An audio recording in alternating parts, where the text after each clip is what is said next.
as we go. As we roll down this unfamiliar road, and know this wave is stringing us along. Just know you're not alone, 'cause I'm gonna make this place your home.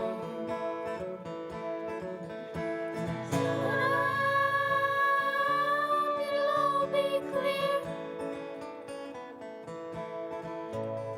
Don't pay no mind to the demons, they fill you with fear. Trouble, it might drag you down. If you get lost, you can always be found.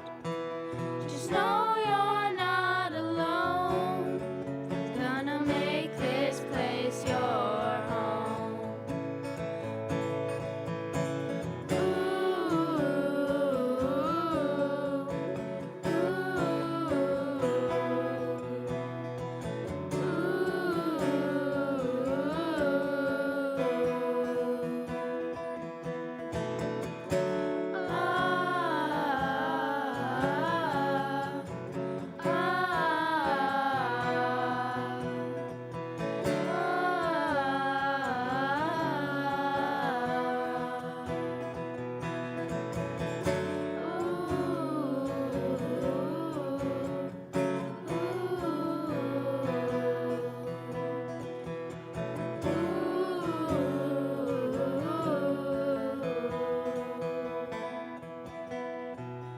Settle down,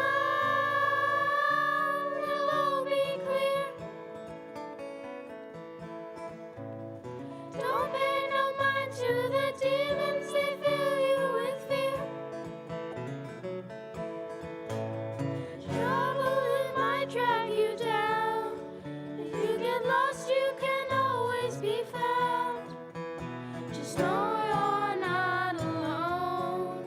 We're gonna make this place your home.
Welcome, welcome to Unity Church-Unitarian. This is a place where we aspire to help you to lead a life of integrity, service, and joy. I'm Reverend Kathleen Rolenz, pronouns she, her, and I serve as the interim senior minister here at Unity Church.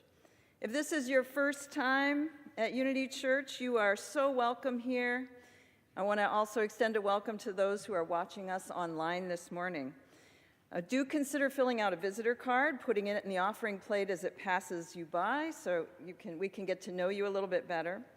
And if this is a place that you've called home for many years, welcome. Your gifts and your wounds are welcome.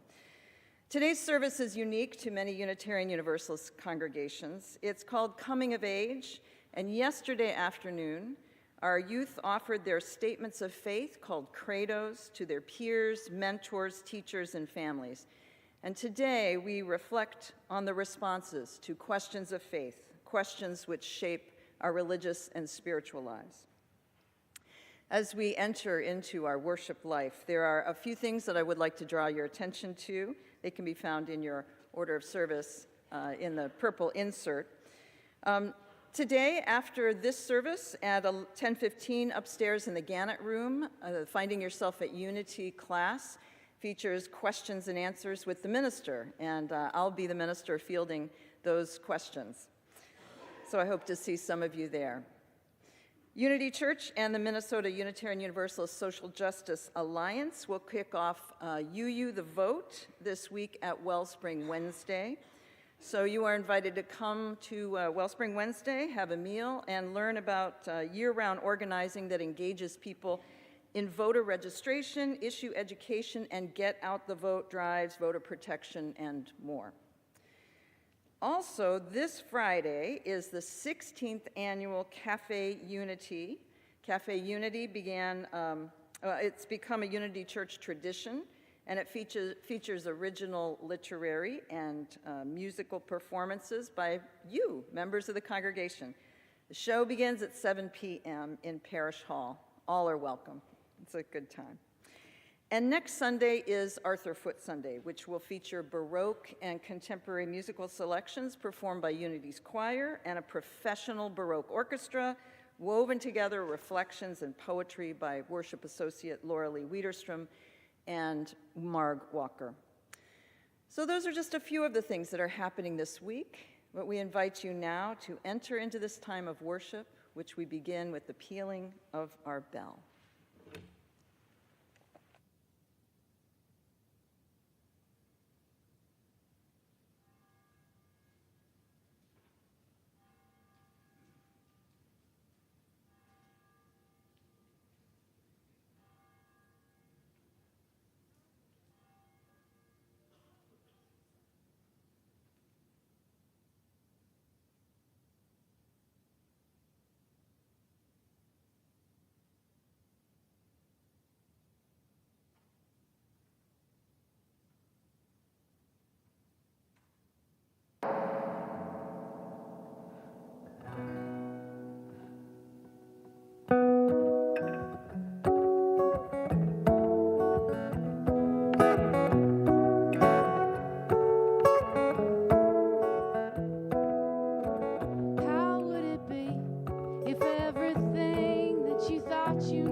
Mistakes are forgiven.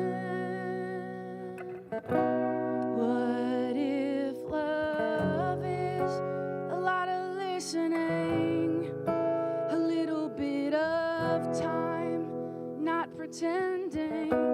We are caught up in a world of daydreams. What if loving what you have is everything? What if all the birds were flying just to show us, and all the trees were really holding the sky up, and everything that you do matters so much? How would you change your life? Oh, yeah.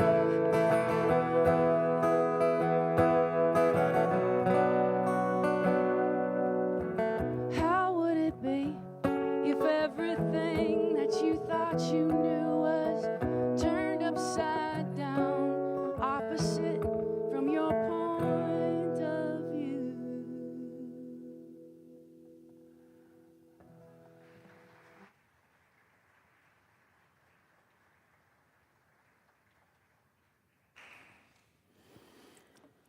What you are seeing up here in the chancel is the aftermath of another messy, dangerous, emotional, and beautiful coming-of-age ceremony. These balloons tell us that yesterday our ninth graders presented their statements of belief. Those youth, considering their values and their guiding principles, stood up with courage and responded to an often troubled, sad, and chaotic world by telling us what they love, what remains absolutely beautiful, and what gives them hope. I am inspired. And these lovely, fun, playful, unruly, and fragile balloons remind me that we are here for our youth and for the future, after all. We are called to strive for the beloved community that those youth desire, but fear could be just beyond our reach if we allow ourselves to give up hope. Come, let us worship together. Our chalice lighter this morning is Nora Oakes. And as she lights the chalice, can we say the words together printed in your bulletin?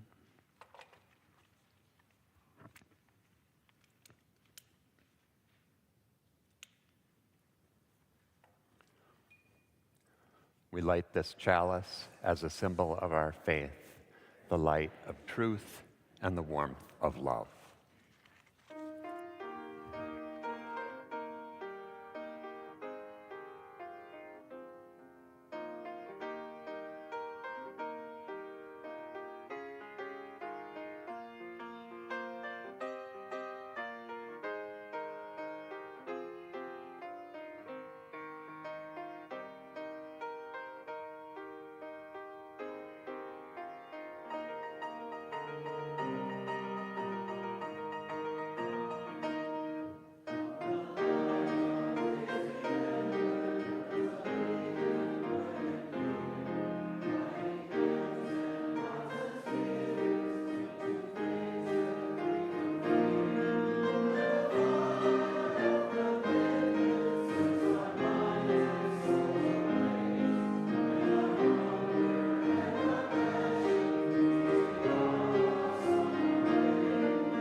Let us take a moment now to settle ourselves.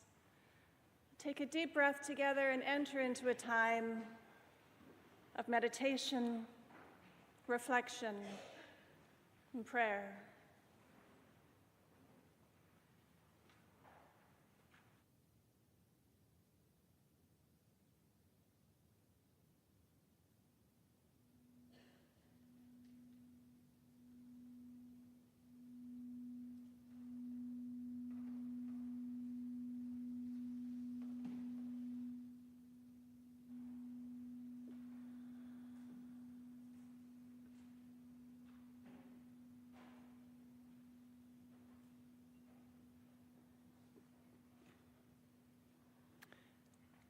Each time we gather for worship, we set aside a moment to expand the caring ministry of this congregation. Together, we recognize the cycle of life and death, the circle of love and compassion and witness that is at the center of this and every sacred community. We know from our living condition that among us, there are those today who are grieving a loss, whether the loss of a love, a life, a friend, a job, a possibility, or a physical ability. We experience this loss together. There are those among us who embody and embrace the daily spiritual practice of raising children and the spiritual discipline of then letting them go when it is time for them to leave home. And the young ones among us who face the complexities of the world with wonder, curiosity, and hope. Among us, too, are those celebrating new life, new love, new opportunities, and wonderful achievements. For all these things, for all that is our life, we give our thanks and our praise. This morning in our community, we celebrate with Becky Gonzalez Campoy, who graduated last Wednesday with a Master's of Divinity in Unitarian Universalist Studies and Social Transformation from United Theological Seminary, having been inspired and supported to pursue ministry by her involvement with Unity Church. Congratulations, Becky, and many blessings on your future ministry. Beverly Jones Hedinger is thrilled to share the news that Calvin Jones Mendenhall was born to Aaron Hedinger and Brad Mendenhall on April 26th in Sacramento, California. All are doing well. This is the first child for Brad and Aaron and the first grandchild for Beverly. Welcome to this blessed new Redeemer. And we send our prayers of healing and support to Rick McPherson. He's recovering from a recent back surgery, and he's feeling sore and stiff, making small steps forward and trying to be patient. He's looking forward to returning to Unity's food ministries, where he helps out in the kitchen.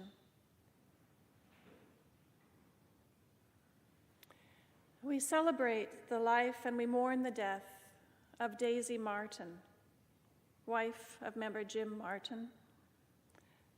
Daisy died on Tuesday, April 23rd, after a long illness, with Jim at her side, as he had been for their 54 years of marriage. We hold Jim and their two sons, Andre and Marcus, in tender care. And the date for the service will be announced soon. And finally, we recognize that this Sunday concludes the week of Passover, a time of celebration. And this year, mixed with sorrow, for the hostages that still remain in captivity, for the anti-Semitism that is on the rise, and for the painful struggles of those who love Israel and reject the escalation of violence. We hold and lift all the victims of violence in our hearts and our minds today.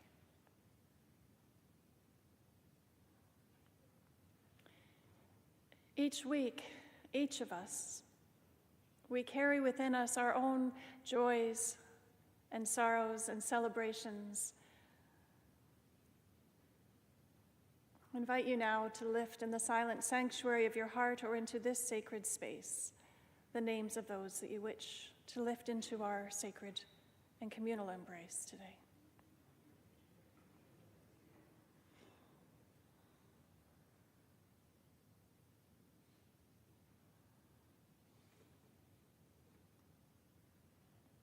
Will you pray with me?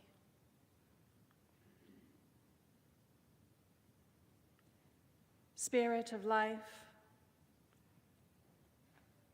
we understand that we are a threshold people. For each of us is, in our own way, crossing over from one place to another. We crawl, then walk. We walk, then run. We run and then roll. We move from grades to graduates, from graduates to journeys that may take us far from where we began, places we may not have imagined. And we may find ourselves abiding in the same place, but not being the same person.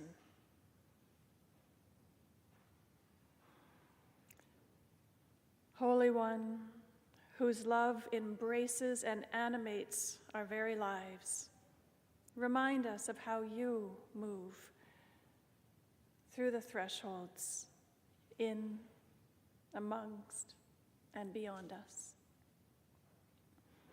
Across all of these thresholds of the ages and stages of our lives, help us to live into the wisdom that we have within us, so that we may become stewards of the Spirit, being teachers of that which is trustworthy and true.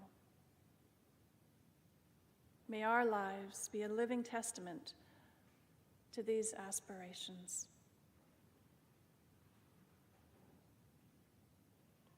Please join now into a moment of silence from our hearts and minds and spirits to expand and open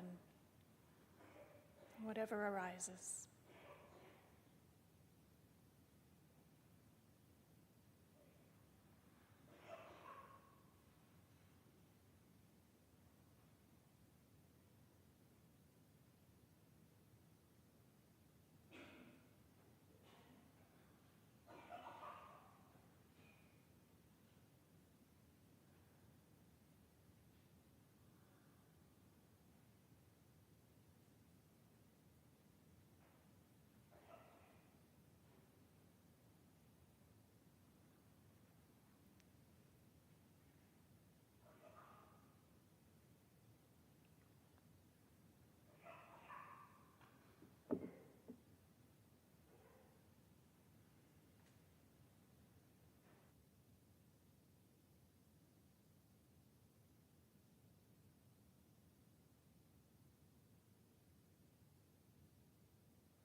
Amen.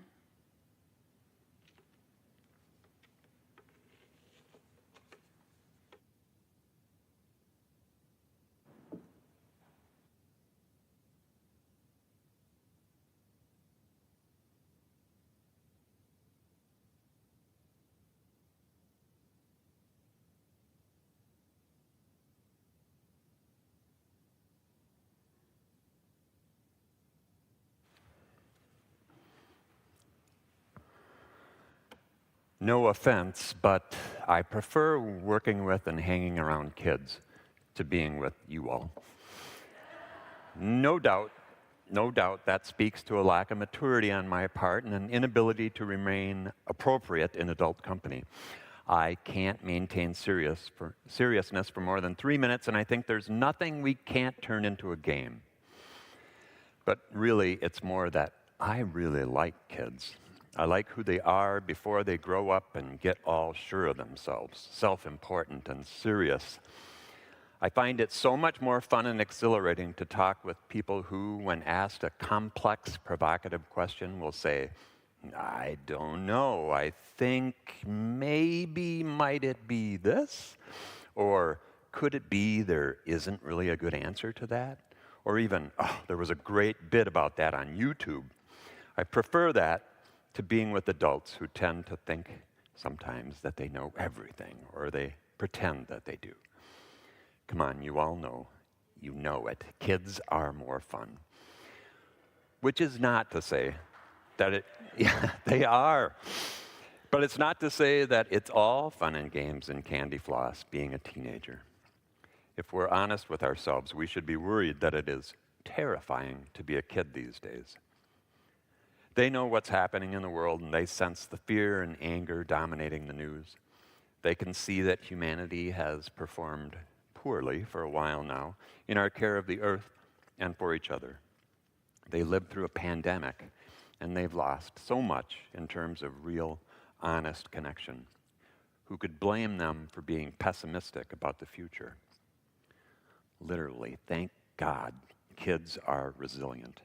Maybe they don't know any better, which is why they're so precious. But you know what? They do know better. On a deep feeling level, they know what's what.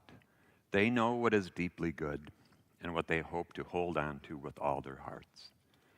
Yesterday, our coming-of-age class presented their statements of belief, our Unitarian rite of passage. After 8 months meeting together and with their teachers and mentors, considering the universal spiritual questions of what it means to be human and mortal, what is sacred, what is higher power, what is our purpose, what they very, very clearly named is love. Who they love, what they love, the power of love. In these passages from those personal statements, you will hear through the turmoil of living in this time, considering the human condition and their experience of it, they embrace our possibilities and celebrate the baffling, beautiful contradictions of humanity. We desire more than we need genetically, and more than just survival to be better, to help people without gaining anything in return, to be the best at something unique. We create beyond the necessary. We create art, we create architecture, and we create music. All things we don't need, but that's how we express ourselves. Everyone brings what they represent to the table, and that creates the human experience. A beloved community can recognize it's not heaven on earth, and it isn't perfect. It can see flaws and can love and support itself through the process of change, growth, and healing. We can work toward the community by holding each other in love and support. We need to see ourselves for what we are and help each other become the best versions of ourselves. To love and to cherish each other and the community that we are a part of. I think it's sometimes easier to expect the worst. But I started to realize how beautiful humanity is. Just the little things like smiling at a stranger or helping someone pick up something that they dropped.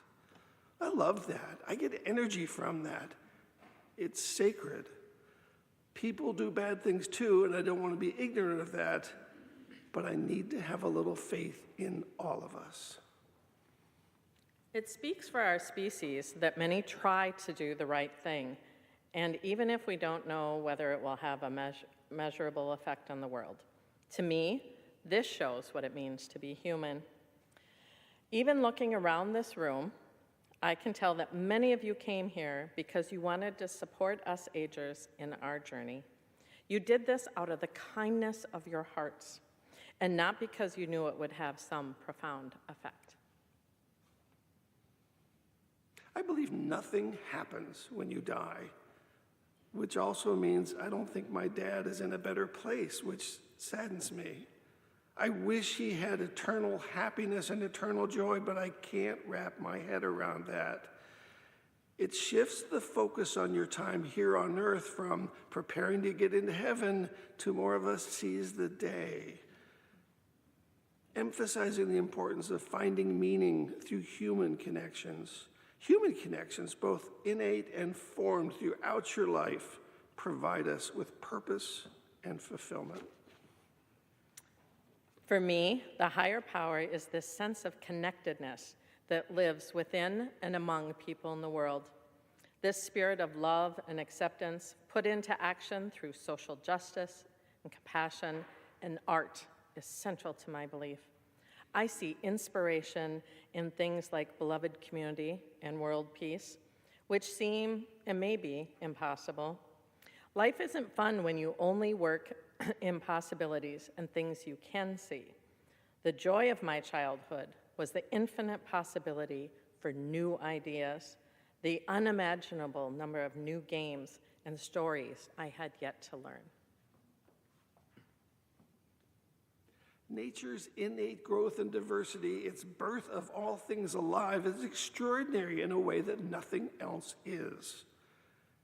It doesn't know what you're doing, or maybe it does. It's just there, flourishing, waiting, and growing. As an artist, nature captivates me in a way that nothing else does. There's an impossibility to its beauty, something I'll never be able to replicate in its entirety on paper. Whenever I need to sort out a problem, I turn to nature, this original teacher, this original creator, and I know an answer will come to me. As we are nearing the first portage of the day, the sun was starting to rise, and the golden light shimmered over the lake. It framed a dead tree with one limb right in the middle. And just as we were passing by, an eagle landed on the limb, perfectly lit by the morning sun. This is one of my sacred moments. It says that even though bad things may happen, if we go through our life and live it to the fullest, moments like this will pop up for all of us, showing what is sacred. For all I know, God could just be sitting back on a couch watching Earth like a TV show. That's exactly what I believe. My understanding of a higher power is something sitting back and watching what is going on here on Earth. Like when you make something amazing and you're just so proud of it that you don't want to touch it or mess with it. You just want to appreciate its beauty from afar. If something is important to me, like friendship, I will do everything I can to protect and love that thing, because those are the things that are sacred. If you find something sacred, do everything you can to protect it. I have learned valuable life lessons. I have learned to respect everyone. It doesn't matter if you don't like them. I need to find my own way to help create beloved community. My life has changed so much. What is sacred to me right now are my memories. Just spending time with the family, just eating all together at the dinner table. I used to hate eating at the table. I thought I'd eat some junk table and go to my room and watch YouTube. And I hope the days where you guys can eat all together, you will all appreciate it. People aren't always here to appreciate. People aren't always here to do that with. Spend time with the people you love. You never know when you're going to end up wishing you had spent more time together.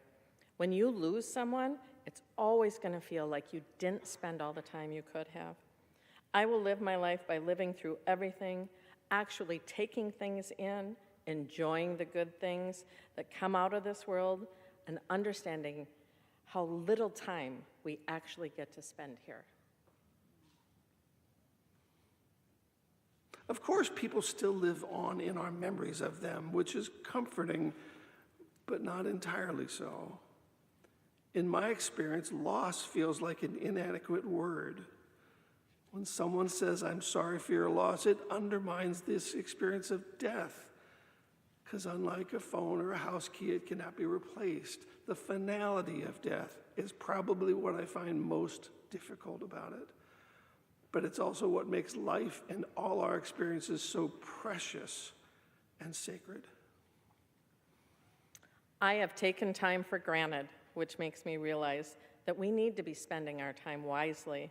Life is too short for there not to be something more.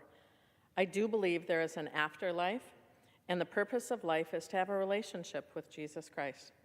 I can face loss by acknowledging the good things that a person did in their life and trusting in God that death isn't the end, but it is a part of it.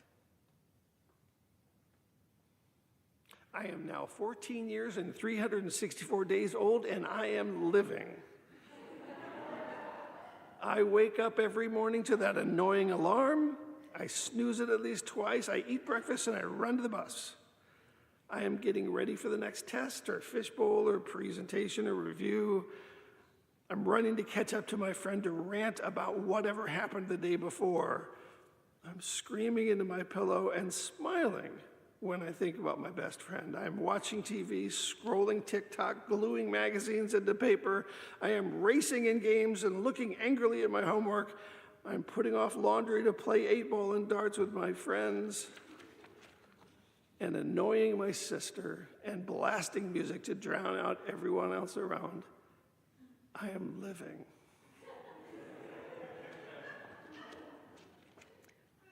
I cannot say how you see yourself in 5, 10, 20 years, but I can say what I hope for myself. I see myself in the wild places of the world, acting to preserve what remains of this earth in what small ways that I can. I see myself penning what may or may not be a terrible piece of literature, putting my whole self into it regardless of the outcome. And I see myself loving that which I hold dear, loving with all my heart as I have always done and hope I always will do. Our young people are so very wise. Life is unfathomably valuable. Family is precious. Complacency is a sin against all creation. Love is our greatest gift and our greatest power. Who knew that a group of 14-year-olds could remind us that we have but one precious life? So wake up.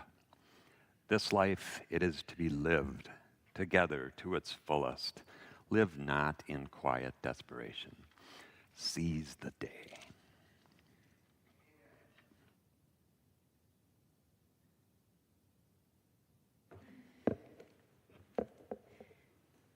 Unity Church is framed by statements of conscience, known as its end statements. And one of those statements is generously give and openly receive compassionate care in times of joy, sorrow, and transition. Our compassionate care extends beyond the walls of this church to communities with whom we share a common interest. And each week, the larger portion of our offering goes to these community partners. This week's offering, though, actually goes to Unity Church's Chalice Camp, which provides a unique summer opportunity for children and youth ages 5 through 12th grade to deepen their connections to Unity Church and Unitarian Universalism and the wider church community as both campers and counselors. This summer's camp will provide worship, small and large group activities, and time for outdoor fun and play. And today's collection will support scholarships and scholarship opportunities for Unity Church families. So I invite the ushers now to please come forward. Remind you, if you're a visitor, you can fill out the visitor card, put it in the basket as it passes you by.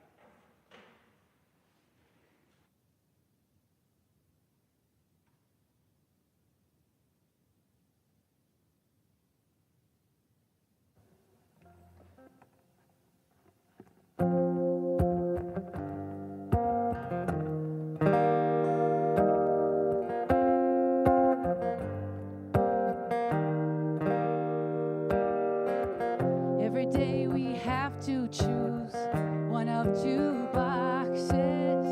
Even before we're born, they ask pink or blue. What side of the store do you shop on? What salon or barber? Will they say your name and the pronouns you use? Oh yeah, oh not everyone fits into a tux or a prom dress. Not everyone has the right box to check that makes sense. You might not understand if you find it easy to choose a restroom without making someone angry. What if one size fits all doesn't fit you at all? Everything is made for bodies smaller than you.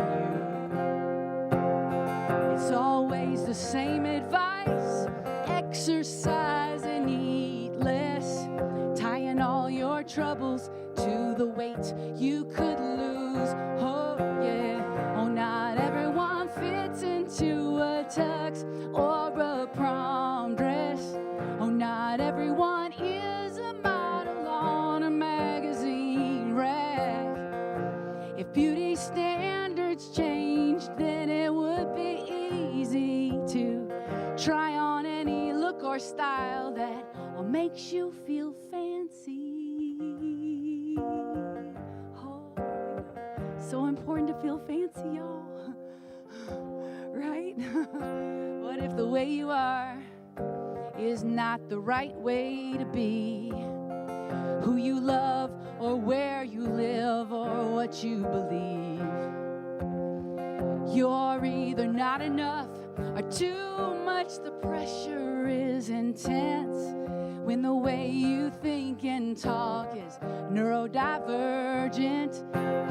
Oh, not everyone fits into a tux or a prom dress. Oh, not everyone has the right box to check that makes sense. Could we make room for everyone to belong? Cause aren't we all better off being true to who we are? Oh, not everyone fits. Ooh, not everyone fits. Oh, not everyone fits into a tux or a prom dress. You want to join me? Not everyone fits. Not everyone fits. Oh, not everyone fits into a tux or a prom dress. Not everyone fits into a tux or a prom dress.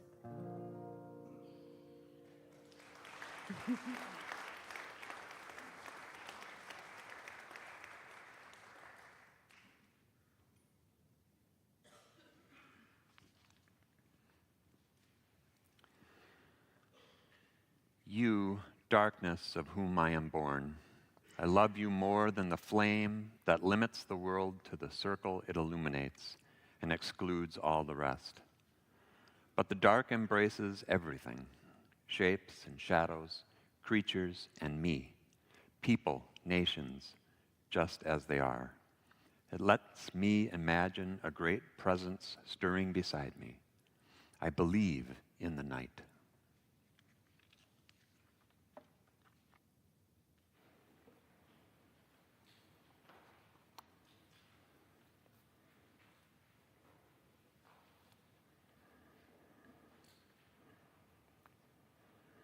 For those who are coming of age at age 14 or 15 or 25 or 45 or even 85.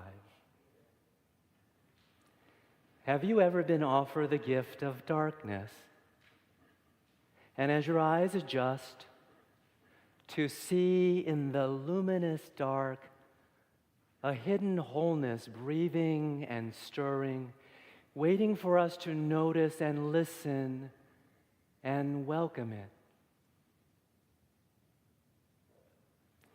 Before dawn, in the still dark hours of the night, Zen Buddhist monks sit together in the charged stillness of the meditation hall. From a nearby room, the teacher's handbell rings. Then another bell responds, and one of the student monks rises and sets off for the teacher's room for a round of encounters that is at the heart of Zen Buddhist practice. The Roshi and student sit together on the floor, faces inches apart from each other in that candlelit room. Two people risking being completely themselves, putting themselves on the line to meet one another with what is most real, most true, most necessary, reaching for that deepest kind of relationship through which we all come of age and find our place in this vivid universe. And in that meeting, it becomes astonishingly clear that the small room contains everything. All the joys and sorrows, all the hopes and fears, the stars and the coral reefs, land acknowledgments and abortion bans and credos, contains students protesting the war in Gaza, parachutes landing humanitarian aid for people trapped and starving. It contains balloons celebrating youth coming of age in a world undergoing not linear but exponential change. In that meeting, which contains multitudes where anything could happen, a Zen koan is given by the teacher to the student. And as I have done each year on Coming of Age Sunday, I have a Zen koan for us. Those impossible questions and stories that twist and turn and unravel our certainties, calling us to the edge of what we know, to look beyond the circle illuminated by the light that limits our world, and to peer into the dark that holds everything. A Zen koan is an invitation to step wholeheartedly into the deep mystery of our lives. A koan has no patience for superficialities or the safe habits of our mind. Rather, koans seek out wherever courage may reside, daring us to be more curious, more vulnerable, more adventurous, to follow a path complicated for the mind but radiant to the heart and spirit. And so on our path this morning, there are two places we must visit: a small secluded hermitage in the mountains of 9th century Hunan province, China, and the University of Basel from 1935 to 62 in Basel, Switzerland. So first, to Hunan province, China, some 1,200 years ago, and a young scholar monk named Dashan, renowned throughout northern China for his intellect and scholarly wisdom. Dashan traveled from monastery to monastery, speaking to large crowds, seeking answers for their difficult lives. And this young monk did not disappoint. Dashan lived in the bright light of his knowledge until an encounter, a question, left him without an answer. He could barely speak. Nothing in his intellect, nothing he had read or heard seemed to help. And for the first time in his life, he felt completely in the dark, paralyzed by fear. Maybe it was an encounter with one of the 5 questions our agers have been asking this past year. What does it mean to be human and alive? And all of their smart and thoughtful answers. Until early this past December, ChatGPT users began to notice that the latest GPT-4 model from OpenAI was becoming a little bit lazy. refusing to do some task or returning shorter and simplified results when it thinks it's December versus when it thinks it's May. OpenAI admitted that it's an issue, though in the dark as to why. They know that models like GPT-4 respond to human-style encouragement, like being told to take a deep breath before doing a math problem. And so the company knows and is taking seriously that some are calling a mystery, maybe a winter break hypothesis, that GPT-4 has learned to do less work over the winter holidays. Or maybe it was an encounter with a question like, how do we live in the face of death and loss, that left Dashan speechless and in the dark? We have lots of ideas and opinions about death until the photos of children starving in Gaza leave us lost and barely able to say anything. As we stare into the growing darkness over Gaza, satellite imagery reveals Gaza's cities have experienced an enormous decrease in electricity, with nighttime light in the Gaza Strip reduced by a staggering 84%. In Rafah, where over 1.2 million Palestinians have fled, 70% of the lights have gone off.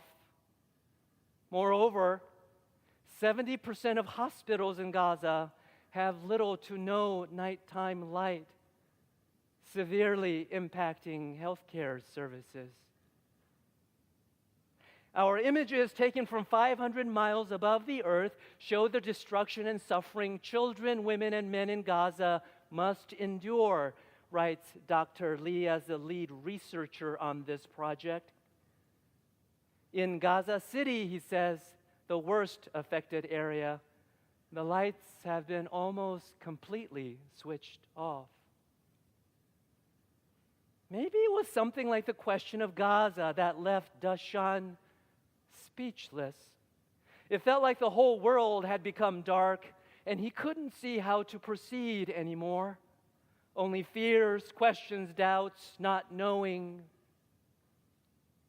and rumors of an old monk, a Zen master, living secluded high up in a mountain hermitage who was offering a different kind of wisdom.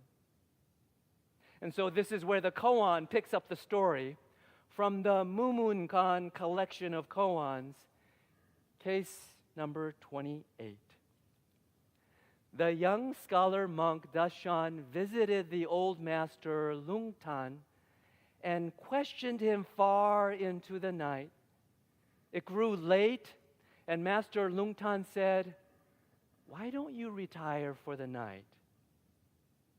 Dashan made his bows and lifted the blinds to withdraw, but was met by the immense vastness of the dark.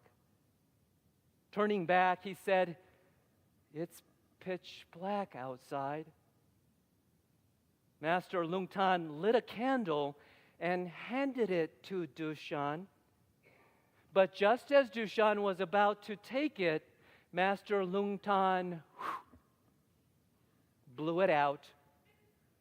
At this, Dashan awakened. "Just go to bed," says the old master as he hands the young monk a candle.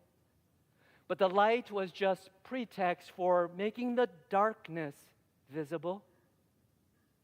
The dark, the luminous dark, is what Master Lungtan wanted to show him all along. For there's little value in light and answers which desert us the moment we leave the security of our little room. Light and answers that are given like a candle can also be taken away. What we do not know deep within our being, what we cannot carry with us into the world, can never be true living knowledge. Inside the room with Master Lungtan, there are answers and light, the light which limits the world to the circle it illuminates and excludes all the rest. But the dark embraces everything, says Rilke. Shapes and shadows, creatures and me, people, nations, just as they are. And it lets me imagine a great presence stirring beside me. Have you ever been offered the gift of darkness? And as your eyes adjust to see in the luminous dark a hidden wholeness, breathing and stirring, waiting for us to notice and listen and welcome it. More than 30 years ago, Toni Morrison, easily one of the greatest authors we have, Morrison gave us the gift of darkness in her groundbreaking work entitled Playing in the Dark, Whiteness and the Literary Imagination.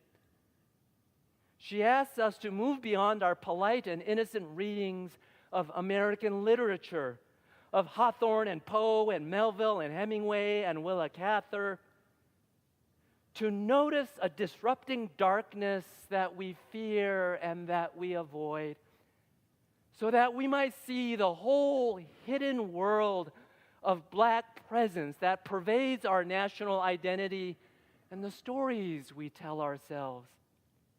That it is against this Black body and fear darkness that whiteness and Americanness is constructed. You know, our exceptionalism, our freedom, our innocence, our invention of the new self-sufficient, self-possessed, individualized man in the writings of major figures in American literature, and all the stories we keep on telling ourselves about America. Morrison wants us to critically see that the new man is specifically a white man, defining himself in opposition to non-white others, the Mexican, the Muslim. You know, the fake Americans needed to shine a light on us real Americans. In other words, says Morrison, how is whiteness and blackness made, and what is the consequence of that construction? For however painful, it remains all the more important and necessary for those who have forged their identity out of another's degradation to confront this fact. As our eyes adjust to see in the luminous dark the possibility of America through its forestalled but undefeated darkness, this stirring, breathing presence shaping at every crucial turn the character of America's identity. This seems to be exactly what's echoed in the words of Spencer Ackerman, a Jewish-American journalist and writer who has written extensively about terrorism and the politics of terrorism. He writes this: I and every other Jew alive have been terrified for my friends in Israel and for my friends in Palestine. The suffering they are experiencing, the deaths they are enduring, may be the work of the Israel Defense Forces. They may be the work of West Bank settlers. They may be the work of Hamas. But in every case, they are the result of an Israeli apparatus of apartheid. And that same apparatus strengthens Hamas. If you want this to stop, there is only one way it can stop, and that is to end apartheid. The Israel Defense Forces won't destroy Hamas. It can only destroy Palestinians. And those Palestinians who survive will never forget it. But the more important point, he goes on, is that significant numbers of Israelis are no longer willing to perform the amnesia that the politics of terrorism requires. of continuing to forge one's identity out of another's degradation. And that can point to the way down a path of solidarity, to confront the problem at its core, which is apartheid. As Ackerman looks deeply into the darkness of Gaza, he is ever aware of the incompleteness of one's understanding. For what comes to light conceals the darkness from which it has emerged. In our little light, the darkness is soon forgotten, leaving us unaware of the blind spots everywhere, until the blind spots are now screaming at us. I cannot think of a less Jewish thing than to make another person a refugee, says Ackerman, as his eyes adjust to the darkness and sees in the luminous dark a hidden wholeness, a path to solidarity, breathing and stirring and waiting for Israelis and Palestinians and the rest of the world to notice and listen and finally welcome it. Have you ever been offered the gift of darkness? And as your eyes adjust to see in that luminous dark a hidden wholeness, breathing and stirring and waiting for us to notice and listen and welcome it. From 9th century Hunan province, China, there is one other place we must visit this morning: Basel, Switzerland, and a lecture hall in the University of Basel from 1935 to 1962. 4 times a week at 4 o'clock in the afternoon, some 160 students gather in the lecture hall. And about 4:15, they begin to stamp their feet on the floor, the traditional method of applause. And walking slowly up to the lecture desk is a big, rumpled bear of a man with tousled gray hair and glittering spectacles. He carefully puts down his worn briefcase, extracts a sheaf of paper, and arranges it before him. Then for the next brilliant hour and a half, the great theologian of the 20th century, Karl Barth, delivers his newest section of church dogmatics, his magnum opus, running over 6 million words in 13 massive tomes. That's a long credo. Karl Barth fundamentally reshaped Protestant theology as he wrestled with the dark and violent realities of the 20th century. He lived through 2 world wars, dismayed back in 1914 when prominent intellectuals signed a manifesto proclaiming their support of Germany's militarism and Kaiser Wilhelm II's ideology of war, while only a few dissenters like Albert Einstein challenged it. Then in 1934, as the church attempted to come to terms with Nazi Germany, Barth was the chief author of the Barmen Declaration and the founding of the Confessing Church that rejected Nazism, making clear that the church's allegiance to God necessarily meant resistance to Adolf Hitler. Barth mailed this declaration to Hitler personally, and for refusing to swear an oath to the German Führer, Barth was forced to resign from his professorship at the University of Bonn. Then, returning to his native Switzerland, assumed a chair in theology at the University of Basel. Barth gazed into the darkness and saw much of European Christianity deeply compromised by imperialism and capitalism.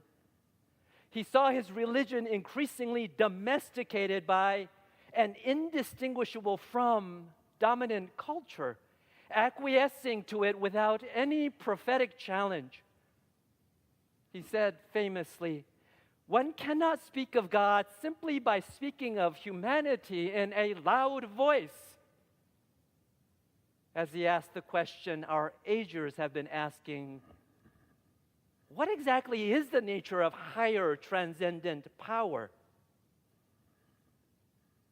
For the theologians among us, I apologize for drawing attention to Karl Barth, for this liberal UU faith tradition draws more significantly from the lineage of Friedrich Schleiermacher than from Karl Barth.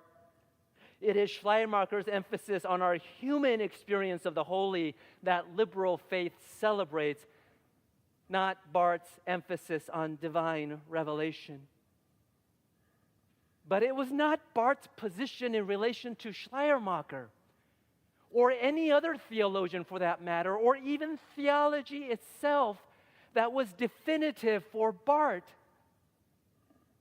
It was Mozart. In a 1955 Sunday newspaper article, Barth wrote this: "I confess that if I ever get to heaven, I would first of all seek Mozart, and only after then inquire after Augustine, St. Thomas, Luther, Calvin, and Schleiermacher." It was Mozart who was essential for Barth's work and life. He kept Mozart's picture in his study, and instead of lecturing on grace to his class, he once had a flute trio play Mozart's music. At the bicentenary celebration of Mozart's birth, it was Barth who gave the primary address. Every morning after breakfast and the newspaper, before going to work, Karl Barth sat down and listened to recordings of Mozart. When he was asked, "Why Mozart?" Barth answered this: "You know, I must have been 5 or 6 years old at the time. My father was musical and was fond of improvising on the piano. One day he was playing something from Mozart, and I can still picture the scene. He began to play a couple of bars from the Magic Flute, and they went right through me and into me. And I thought, that's it." What does he mean by "that's it"? It's not as if a 5-year-old Karl Barth had been searching and found a particular piece of music by Mozart, nor was he a teenager trying to catalog the works of his favorite musical artist. That's it, that's my favorite music. I'll put Mozart posters on my wall and buy all the old albums on eBay. No, Karl Barth was too young for any of that.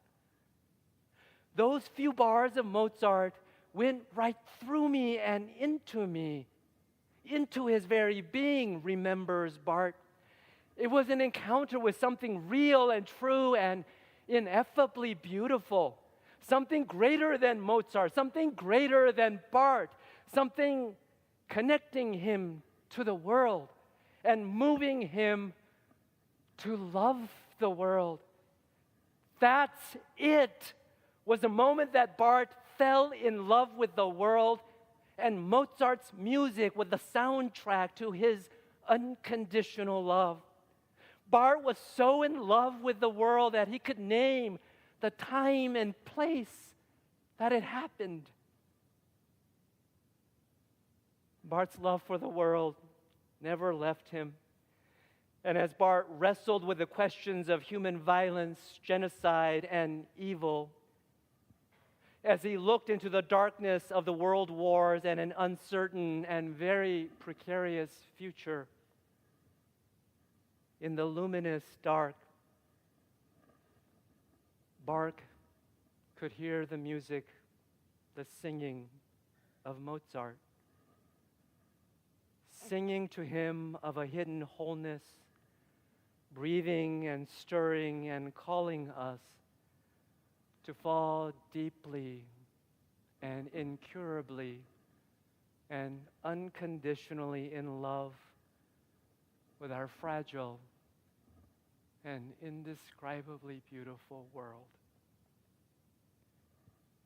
If we can do that, if we can fall that deeply and incurably in love with this world, no matter what, then we will have come of age. Amen.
So I was in the dark. I didn't have that page. It told me I was supposed to play, so forgive me, y'all. I'm just getting there. Yeah.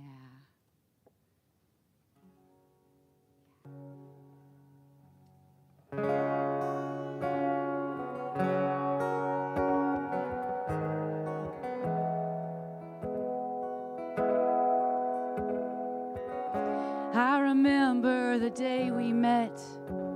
You changed my whole world. Like you knew right from the start, you were my little girl. Your heart beat next to mine. I felt so much love. And when you looked into my eyes, I knew I could trust. You got this. You can do it.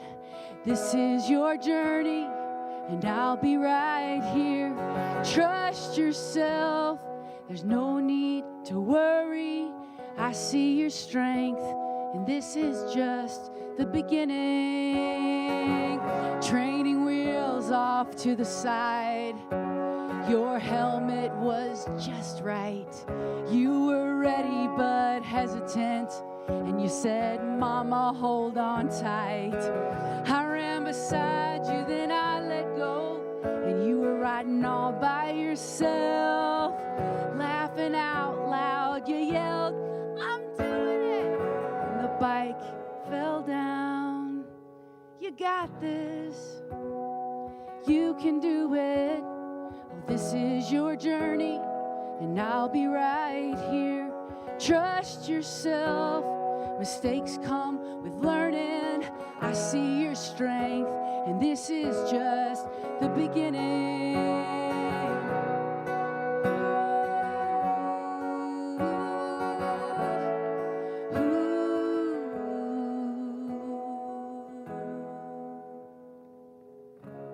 The last bag is in your dorm, and I'm closing the trunk.